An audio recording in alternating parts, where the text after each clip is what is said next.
Good morning and welcome to Solent Sports News. I'm James Beavis. Later on we will find out who came out victorious in the top of the table clash in the Championship and how England fared on the final day of the first Ashes Test. But first, Red Bull driver Sebastian Vettel has been crowned Formula One World Champion after the season finale in Abu Dhabi. The 23-year-old won the title by a mere 4 points from Spaniard Fernando Alonso, having not led the championship until the end of the last race, something that last happened in 1976 with British driver James Hunt. Webber and Vettel have come together. What was going on there? The German season wasn't without incidents though, as he clashed with teammate Mark Webber in Turkey and collided with reigning champion Jenson Button in Spa. Two championship contenders are really in the wars. The return of Michael Schumacher was a big talking point, but the 7-time world champion failed to impress for Mercedes GP, finishing 9th. So not really a masterclass by Michael Schumacher. Vettel topped the lead award with 256 points, just 4 ahead of Ferrari driver Alonso and 14 ahead of teammate Mark Webber.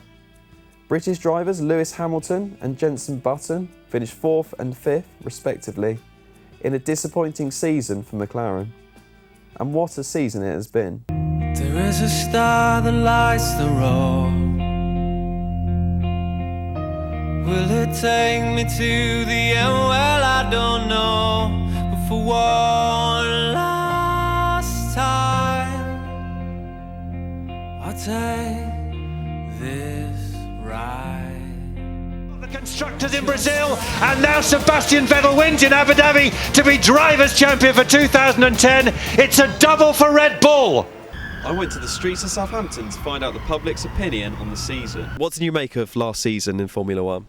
Well, I thought it was, I watched most of the races, but, I enjoyed it, yes. A bit disappointing, really, from our side, but in the main, we did sort of get to a good position at the end. Yeah, it was one of the best seasons they've had, really. It was quite close throughout the season. Towards the end there was many drivers that could have won the championship, which made it much better than it has done in previous years. Did you think Sebastian Vettel's deserved champion? I think so, yes, by and large. Probably a worthy winner. Did enough to win the championship. Just. They were all pretty close, weren't they? No, I don't. I think he's a bit immature when he drives, and he just made too many mistakes, which I think he should have got more penalty points for. Okay. And what did you make of the season for the British drivers? As I say, a bit disappointing. I expected more from Jenson Button. Hamilton, I think he had some bad luck. And I think Button had bad luck as well, but that's the game, isn't it? I thought Jenson probably didn't have the best season, faded a little when he should have done better than he did, really.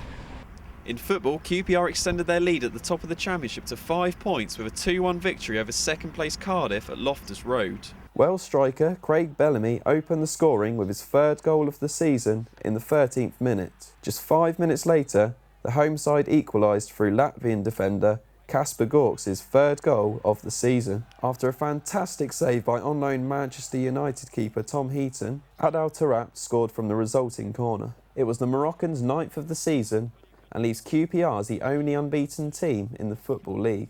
Bluebirds manager Dave Jones criticised referee Kevin Friend's failure towards a penalty for a challenge on the league's top scorer Jay Bothroyd. It's clear cut. Trips him. Penalty. Why is he going to go down? Why is he going to go down? And he has to make that decision in big games like this.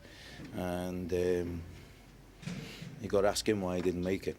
When you look at people like Bellamy and Boothroyd and all the other things like that, it just whets your appetite for wanting more.